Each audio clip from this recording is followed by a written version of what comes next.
Hello everyone. So today we are going to discuss about challenges, competencies and role of human resource management. So let's start. First of all, meaning of human resource management, which is also discussed in our previous videos. Human resource management is a planning, organizing and controlling of functions of procurement, development, maintaining and utilizing of labor force working in an organization. जैसे name ही suggest कर रहा है कि human resource management क्या है, कि जब भी हम अपने ह्यूमन रिसोर्स से रिलेटेड फंक्शंस की, जो भी एक ऑर्गेनाइजेशन में पीपल वर्क करते हैं उनसे रिलेटेड जितने भी फंक्शंस होते हैं, जैसे कि उनको प्रोक्यूर करना, डेवलप करना, उनको ट्रेनिंग प्रोवाइड करना, कंपनसेट करना, इन सब फंक्शंस की जब मैनेजमेंट की जाती है, इन्हें अच्छे से प्लान ऑर्गेनाइज किया जाता है, उसी को हम क्या बोलते हैं, ह्यूमन रिसोर्स मैनेजमेंट। और ह्यूमन रिसोर्स मैनेजमेंट हम क्यों करते हैं? सो दैट जो ऑर्गेनाइजेशन है उसको भी बेनिफिट हो, वो भी अपने गोल को अचीव कर सके, एज वेल एज जो पीपल हैं जो ऑर्गेनाइजेशन के अंदर वर्क कर रहे हैं वो भी अपने पर्सनल गोल को अचीव कर सकें। सो ह्यूमन रिसोर्स मैनेजमेंट क्या है? जब भी हम प्लान करते हैं, ऑर्गेनाइज करते हैं, डायरेक्ट करते हैं functions of human resource, so that organisation and personal both can take benefit from that. Challenges faced by human resource professional, कि ह्यूमन रिसोर्स प्रोफेशनल्स कौन होते हैं? जो हमारे ह्यूमन रिसोर्स मैनेजर होते हैं, या फिर जो भी हमारे ह्यूमन रिसोर्स डिपार्टमेंट के अंदर टॉप लेवल पे वर्क कर रहे हैं ताकि वो मैनेज कर सके ह्यूमन रिसोर्स को। तो वो कौन से चैलेंजेस हैं, कौन से इश्यूज़ हैं जो वो फेस करते हैं? First is globalisation. ग्लोबलाइजेशन का मतलब क्या है कि अब हमारे क्या है, फ्री फ्लो होता है, free flow of goods, services, labour, technology. एक नेशन में जो टेक्नोलॉजी है वो फ्रीली फ्लो हो सकती है दूसरे नेशन में, एक नेशन से दूसरे नेशन में गुड्स जा सकते हैं, सर्विसेज जा सकती हैं। इसकी वजह से क्या हो रहा है कि ऑर्गेनाइजेशन अब सिर्फ एक नेशन में वर्क नहीं कर रही हैं। हमें बहुत ज़्यादा मल्टीनेशनल्स ऑर्गेनाइजेशन दिखे हैं कि वो क्या करती हैं, सिर्फ एक नेशन को सर्व नहीं कर रही, सिर्फ एक नेशन के लिए प्रोडक्ट नहीं बना रही। वो अमेरिका में भी हैं, वो इंडिया में भी हैं, वो जापान में भी हैं और श्रीलंका में भी हैं। सो ये क्या है, इसका मतलब कि वो ग्लोबली वर्क कर रही हैं। अपना जो उनका करियर है, जो उनका बिजनेस है, उन्होंने ग्लोबल लेवल पे इस्टेब्लिश कर रखा है।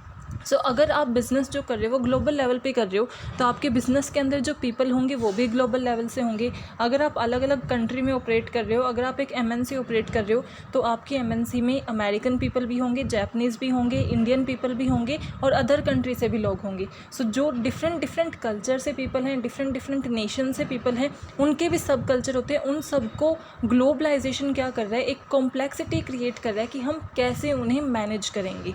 अलग अलग इंडिविजुअल्स को मैनेज करना भी सबसे बड़ी डिफ़िकल्टी होती है, एज वेल एज अलग अलग सब्सिडरी को भी मैनेज करना बहुत बड़ी डिफ़िकल्टी है। अब एक एचआर डिपार्टमेंट हमारी इंडियन कंपनी में है, उसी की जो सब्सिडरी अमेरिका में है उसमें भी एचआर डिपार्टमेंट है, तो उनके बीच में कोऑर्डिनेशन बनाए रखना, क्योंकि पॉलिसीज सब सेम फॉलो करेंगे। सो उनके बीच में कैसे कोऑर्डिनेशन रखना है, कैसे इफेक्टिव कम्युनिकेशन रखना है, वो एक इशू है, क्योंकि इतना इफेक्टिवली वो वर्क नहीं कर पाते। और कई बार हमारे जो डिपार्टमेंट होते हैं उनके बीच में खुद में ही कंपटीशन आ जाता है। इंस्टेड कि वो बाहर किसी कंपनी के साथ compete करें, वो आपस में ही compete करने लग जाते हैं कि हमें इंडियन वाली कंपनी की जो सब्सिडरी है उससे बेटर करना है, हमें जापानीज सब्सिडरी से बेटर करना है। वो ये नहीं देखते कि ओवरऑल हमारी ऑर्गेनाइजेशन को बाकी कंपनी से बेटर करना है। सो ग्लोबलाइजेशन एक इशू क्रिएट कर रही है। देन हैंडलिंग डाइवर्सिफाइड वर्कफोर्स, क्योंकि अब हमारी ऑर्गेनाइजेशन में जो इंडिविजुअल्स हैं वो डिफरेंट कल्चर से आते हैं, डिफरेंट यूनिट से आते हैं। सो जो भी वो होते हैं वो अलग अलग वर्कफोर्स है, यानी कि हर एक इंडिविजुअल डिफरेंट है। इंडिविजुअल कैसे डिफरेंट करता है एक दूसरे से, कि उनके परसेप्शन डिफरेंट है, उनकी थिंकिंग डिफरेंट है, उनके ओपिनियन, वैल्यूज़, एथिक्स सब कुछ डिफरेंट है एक दूसरे से। अब एक अगर आप अपने फ्रेंड्स के साथ भी देखते हो तो भी आप एक दूसरे से कितने अलग होते हो, इवन आप अपने एक दूसरे के साथ कितना टाइम स्पेंड करते हो। बट अगर आप एक ऑर्गेनाइजेशन की बात करो तो वहाँ सबके लिए सब न्यू पीपल होते हैं और वो आपस में डिफरेंट होते हैं, बिकॉज उनके सोचने का तरीका अलग है, उनका कुछ मानने का तरीका अलग है, उनका ओपिनियन अलग है, उनके एथिक्स अलग हैं। वो जिस चीज़ को गलत मानते हैं, ऐसा हो सकता है कि दूसरे कल्चर में वो चीज़ सही मानी जाती हो। सो वो डिफरेंट कल्चर से बिलोंग करते हैं, डिफरेंट रीजन से बिलोंग करते हैं, उनके एथिक्स डिफरेंट है। इसीलिए जो हमारी वर्कफोर्स है वो क्या है, डाइवर्सिफाइड है। और डाइवर्सिफाइड वर्कफोर्स को एक ऑर्गेनाइजेशन में हैंडल करना बहुत बड़ा इशू होता है, कि उनका एक बेसिक कल्चर बनाना जो सब अडॉप्ट करेंगे। अब एक ऑर्गेनाइजेशन का भी तो बिजनेस कल्चर होता है जो सबको अडॉप्ट करना होता है। सब एम्प्लॉयज़ अपने साथ अपने कल्चर को लेके आते हैं, बट उन्हें अडॉप्ट कौन सा करना होता है, बिजनेस कल्चर। सो एक ऐसा इफेक्टिव बिजनेस कल्चर अडॉप्ट करना, या फिर एक ऐसा अडॉप्टिव कल्चर बनाना जिसे हर कल्चर के लोग अडॉप्ट कर सके और बिना किसी कन्फ्लिक्ट्स के रह सके, ऐसा कल्चर बनाना भी इशू है। हैंडलिंग सिलेक्शन, और जो एम्प्लॉयज़ का सिलेक्शन है, अब हमें कैसे पता चलेगा, क्योंकि हमारा जब भी हम वैकेंसी डालते हैं कितनी ज़्यादा एप्लीकेशंस आती हैं। सो सिलेक्शन एक इशू कैसे है कि हम कैसे राइट पर्सन को सेलेक्ट करें राइट जॉब के लिए, हम कैसे डिसाइड करेंगे। हम टेस्ट लेते हैं, इंटरव्यूज़ होते हैं, उनकी जो different interest test, aptitude test, ability test, इन सब टेस्ट को हम क्यों कंडक्ट करते हैं, ताकि हमें पता चल जाए कि कौन सा ऐसा कैंडिडेट है वो सबसे ज़्यादा सूटेबल है, सबसे ज़्यादा इफेक्टिव है हमारी जॉब के लिए।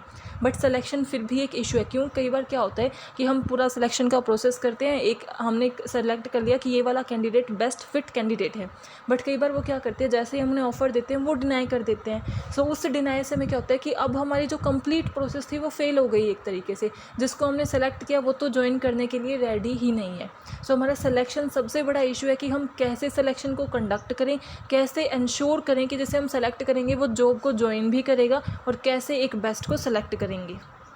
ट्रेनिंग एंड डेवलपमेंट एक इशू क्यों है? क्योंकि ट्रेनिंग एंड डेवलपमेंट जब भी कोई ऑर्गेनाइजेशन कंसीडर करती है, कंडक्ट करती है, तो उनके एफर्ट्स लगते हैं, टाइम लगता है, मनी लगता है, बहुत ज़्यादा अमाउंट में लगता है। और अगर फिर भी वो यूज़फुल नहीं रहा, फॉर एग्जांपल आपने एक training and development programme conduct किया बट वो इतना इफेक्टिव था ही नहीं कि वो अपना इंटरेस्ट गेन कर सके एम्प्लॉयज़ को उसमें कोई इंटरेस्ट नहीं आया। उन्होंने वो अटेंड किया बट उन्होंने कुछ लर्न नहीं किया, एज जस्ट टाइम पास उन्होंने अटेंड कर लिया।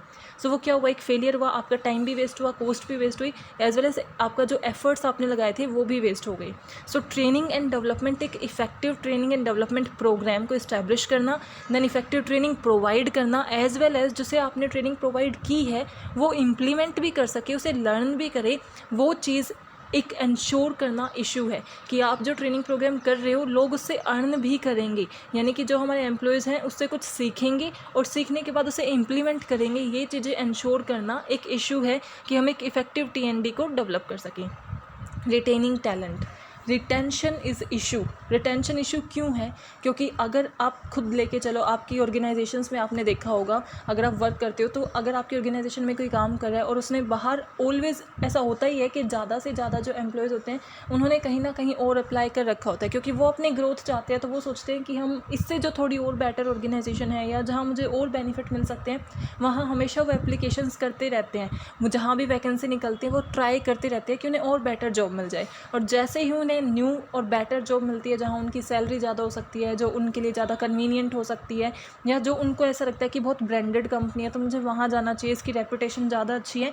सो किसी भी फैक्टर की वजह से वो क्या करते हैं, शिफ्ट करते हैं, आपकी ऑर्गेनाइजेशन को छोड़ के दूसरी ऑर्गेनाइजेशन में जाते हैं, टर्नओवर बढ़ता है। सो रिटेंशन इशू क्यों है? क्योंकि जैसे ही हमारे कॉम्पिटिटर्स हमारे जो एम्प्लॉयज़ हैं उनको और ज़्यादा बेनिफिट ऑफ़र करते हैं, या फिर उनको ज़्यादा बेनिफिट ऑफ़र्स होते हैं, या उन्हें जॉब ऑफ़र हो जाती है, सो वो शिफ्ट कर जाते हैं। बट शिफ्टिंग से ऑर्गेनाइजेशन को कितना बड़ा इम्पैक्ट पड़ता है कि जब एक ऑर्गेनाइजेशन से टर्नओवर ज़्यादा होता है, यानी कि उसके एम्प्लॉयज़ अगर ऑर्गेनाइजेशन को छोड़ के जा रहे हैं तो वो उसकी गुडविल तो रेपुटेशन को तो डिक्रीज़ करती ही करती है, एज वेल एज अब एक ऑर्गेनाइजेशन में जो लोग काम कर रहे हैं उन्हें पता है कि ऑर्गेनाइजेशन आगे क्या करने वाली है, उनके फर्दर प्लान्स क्या हैं, उनकी पॉलिसी क्या है, उनकी स्ट्रेटजीज़ क्या है, वो कॉम्पिटिटर्स के साथ कैसे डील करती हैं। सो ये जो हमारी इन्फॉर्मेशन एज एन एसेट्स है उसे भी वो अपने साथ कैरी करके लेके जाते हैं और कॉम्पिटिटर्स को वो प्रोवाइड करते हैं।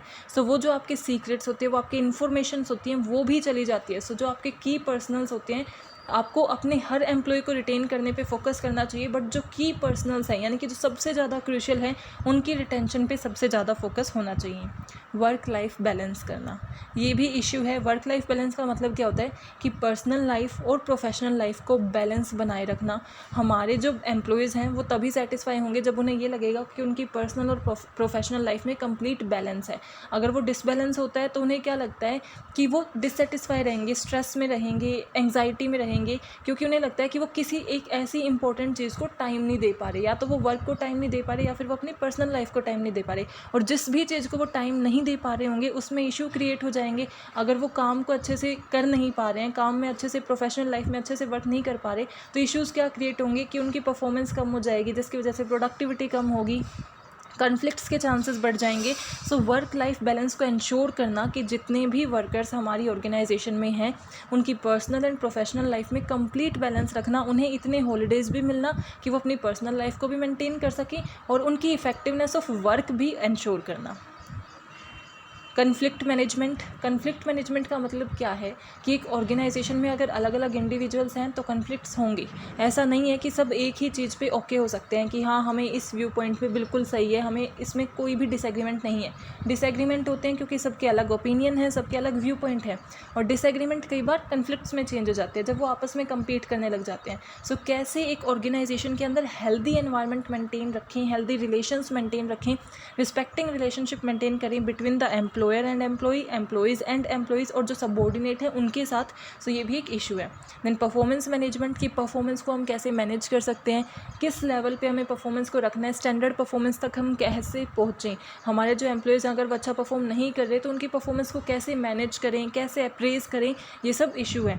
देन रेम्युनरेशन इशू क्यों है, रेम्युनरेशन पहले इतना इशू नहीं था बट अब ज़्यादा इशू क्यों है, बिकॉज ऑफ सब अलग अलग नेशन से आ रहे हैं तो उनके जो सैलरी उन्हें प्रोवाइड की जाती है ना वो सेम नहीं हो सकती। कि आप अमेरिकन को भी सेम कर रहे हो, इंडियन को भी सेम कर रहे हो, जापानीज़ को भी सेम कर रहे हो, वो सेम नहीं होती है। उनके नेचर के अकॉर्डिंग, उनके कल्चर के अकॉर्डिंग, वहाँ पे कितनी वैल्यू है उस मनी की, उसके अकॉर्डिंग आप उसे सैलरी प्रोवाइड करोगे। तो जो रेम्युनरेशन है वो डिफ़िकल्ट हो जाती है, बिकॉज अगर आप ऐसे डिफ्रेंशिएट करते हो तो कई बार क्या होता है कि इनइक्विटी लगती है, कि डिस्क्रिमिनेशन हो रहा है। और अगर आप नहीं करते हो तो जिसको नहीं मिल रही, जिसकी वैल्यू कम है, उसे लगता है कि मेरे साथ डिस्क्रिमिनेशन हो रहा है। सो रेम्युनरेशन भी क्या है, एक इशू है। कॉम्पिटेंसीज और क्वालिटीज़ फॉर एचआर मैनेजर, की एचआर मैनेजर के अंदर क्या कॉम्पिटेंसीज या क्या क्वालिटीज़ होनी चाहिए। एक गुड एचआर मैनेजर, एक इफेक्टिव और साउंड एचआर मैनेजर कौन सा होता है। फर्स्ट इज़ जिसके पास एजुकेशनल क्वालिफिकेशंस होंगी। ये तो ऑब्वियस सी बात है कि आपकी थ्योरेटिकल कॉन्सेप्ट बहुत स्ट्रॉन्ग होना चाहिए अगर आप एक अच्छा एचआर मैनेजर बनना चाहते हैं। Theoretical concept in the sense कि जो आपने डिग्री कर रखी है या फिर पोस्ट ग्रेजुएशन कर रखी है वो किस चीज़ के अंदर होनी चाहिए, एचआर स्पेशलाइजेशन के अंदर होनी चाहिए, ताकि आपने एचआर से रिलेटेड जो भी थियरीज़ हैं, जो भी अप्रोचेज़ हैं, जो भी कंडक्ट हैं, वो आपने सही से परफॉर्म कर रखे हों, वो आपने सही से पढ़ रखे हों। देन ट्रेनिंग एंड एक्सपीरियंस, आपको एचआर से रिलेटेड, एचआर को हैंडल करने से रिलेटेड, उनको मैनेज करने से रिलेटेड आपके पास ट्रेनिंग होनी चाहिए, एक्सपीरियंस होना चाहिए। प्रोफेशनल एटीट्यूड, जो भी चाहते हैं कि वो एक अच्छे एचआर मैनेजर बने, उनका एटीट्यूड प्रोफेशनल होना चाहिए। उन्हें कभी भी इनफॉर्मल एटीट्यूड नहीं रखना चाहिए। जो वो देख रहे हैं उसके अंदर उन्हें प्रोफेशनली वर्क करना चाहिए। मीन्स अगर आप किसी से भी डील कर रहे हो, अगर आप बिजनेस में उस पर्सन से डील कर रहे हो तो आपको वो प्रोफेशनल बिहेव ही रखना है, चाहे आपके इनफॉर्मल रिलेशन उस पर्सन के साथ कैसे ही हैं। सो आपका प्रोफेशनल एटीट्यूड होना चाहिए। पर्सनल एट्रीब्यूट में क्या आता है कि उनकी पर्सनालिटी की कुछ कैरेक्टरिस्टिक्स जो डिफ़ाइन करती हैं कि वो एक अच्छे एचआर मैनेजर हैं। फॉर एग्जांपल वो एथिकल होने चाहिए, यानी कि क्या सही है क्या गलत है वो उस लाइन को, उस बाउंड्री को बहुत अच्छे से समझे, इलीगल वर्क ना करें। वो वैल्यूएबल होने चाहिए, उनकी वैल्यूज़ होनी चाहिए जिन्हें वो फॉलो करते हो। उन्हें पता हो कि किस चीज़ को इंपॉर्टेंस देनी है, किस चीज़ को इंपॉर्टेंस नहीं देनी है। इंटीग्रिटी होनी चाहिए, यानी कि इंटीग्रिटी इन द सेंस जो फ्रॉड करे ही ना, जो ये सोचे ना, मीन्स उसकी खुद की एक इंटीग्रिटी हो कि मैं ये कैसे कर सकता हूँ। कुछ ऐसे गलत काम को वो सोचे भी ना करने का उनकी इंटीग्रिटी हो, उनके अंदर अकाउंटेबिलिटी हो कि अगर कोई गलती हुई है तो वो इतने ब्रेव हों कि वो ये कह सकते हैं कि हाँ ये गलती मेरी वजह से हुई है, या फिर ये मेरी मिस्टेक से हुई है, या फिर अगर मिस्टेक नहीं थी फिर भी हम फेल हो गए तो वो उसके लिए आंसरेबल हों, अकाउंटेबल हों। इमोशनल इंटेलिजेंस उनकी होनी चाहिए। इमोशनल इंटेलिजेंस तो सबसे मेजर फैक्टर है, ये तो होना ही होना चाहिए अगर आप एचआर के साथ डील कर रहे हो, because human resource are all about emotions. हम ह्यूमन रिसोर्स की बात करते हैं तो वो फील्ड है इमोशन से, तो आपके पास इमोशनल इंटेलिजेंस होनी चाहिए, यानी कि आपके पास सेल्फ अवेयरनेस होनी चाहिए। आप खुद को बहुत अच्छे से समझते हो कि आपको कौन सी चीज़ें अच्छी लगती है, कौन सी चीज़ें अच्छी नहीं लगती हैं, कैसे आप अफेक्ट होते हो, आप कैसे बिहेव करते हो। Self awareness as well as self control भी होना चाहिए। फॉर एग्जांपल मुझे पता है कि मुझे ये चीज़ अच्छी लगती है या इस चीज़ से मुझे गुस्सा आता है, बट अगर मैं उसे कंट्रोल ही नहीं कर पा रही कि ये चीज़ मुझे गुस्सा दिलाती है और मैं उस गुस्से को कंट्रोल नहीं कर पा रही, तो अवेयरनेस का क्या बेनिफिट। सो आपकी सेल्फ अवेयरनेस हो as well as self control भी हो। आपको अपने इमोशंस पे, अपने जो ड्राइव्स हैं उन पे कंट्रोल करना आना चाहिए। एज वेल एज आपको सोशल अवेयरनेस होनी चाहिए, यानी कि आप अपने आप को समझ रहे हो और अपने आप को कंट्रोल कर रहे हो, वो अच्छा है। बट अगर हम इमोशनल इंटेलिजेंस चाहते हैं तो सिर्फ खुद पर ही नहीं, हमें दूसरों के इमोशंस को भी समझना पड़ता है। हम दूसरों के इमोशंस को, बिहेवियर को, एटीट्यूड को समझें कि अगर वो बुरा बिहेव कर रहे हैं, अगर वो हमारे साथ हार्श बिहेव कर रहे हैं तो उसके पीछे क्या रीजंस हो सकते हैं। एक ऐसा कि हमने उसके बारे में नेगेटिव माइंडसेट बना लिया कि ये तो अच्छे से बिहेव ही नहीं करता, इंस्टेड हम ये जान सकते हैं ना कि वो अच्छे से क्यों नहीं बिहेव करता। सो हमें इमोशनल इंटेलिजेंस होनी चाहिए एक अच्छे एचआर के लिए। लीडरशिप स्किल्स होनी चाहिए, बिकॉज आपको लीड करना है। जितने भी एचआर हैं, जितने भी वर्कर्स हैं, आपने उन्हें लीड करना है, उन्हें डायरेक्शंस प्रोवाइड करनी है कि कैसे उन्हें वर्क करना है, उन्हें इन्फ्लुएंस करना है कि वो अच्छे से अच्छा वर्क करें, गोल को अचीव करें। सो आपके पास लीडरशिप स्किल होनी चाहिए, जो एक अच्छे लीडर की क्वालिटीज़ हैं वो आपके अंदर होनी चाहिए। मोटिवेशनल स्किल होनी चाहिए, बिकॉज ह्यूमन क्या होते हैं, वो डीमोटिवेट भी होते हैं। फॉर एग्जांपल, अगर आप कोई काम कर रहे हो और वो आप अपने पूरे हार्ड वर्क से कर रहे हो, बट आपको जो रिज़ल्ट है, जो एक्सपेक्टेड रिज़ल्ट था वो अचीव नहीं हुआ, सो आप डीमोटिवेट फील करोगे। सो आपको उस टाइम पे मोटिवेट करने के लिए आपकी पर्सनल लाइफ में आपके फ्रेंड्स होते हैं, आपके पेरेंट्स होते हैं, बट एक ऑर्गेनाइजेशन में कौन होगा, एचआर मैनेजर होगा ना, वो एज अ गाइडर एक्ट करेगा। सो उनके पास मोटिवेशनल स्किल होनी चाहिए कि वो जब भी हमारे डीमोटिवेटेड एम्प्लॉयज़ हैं उनको मोटिवेट कर सके, उन्हें इन्फ्लुएंस कर सके कि आप और बेटर परफॉर्म करो।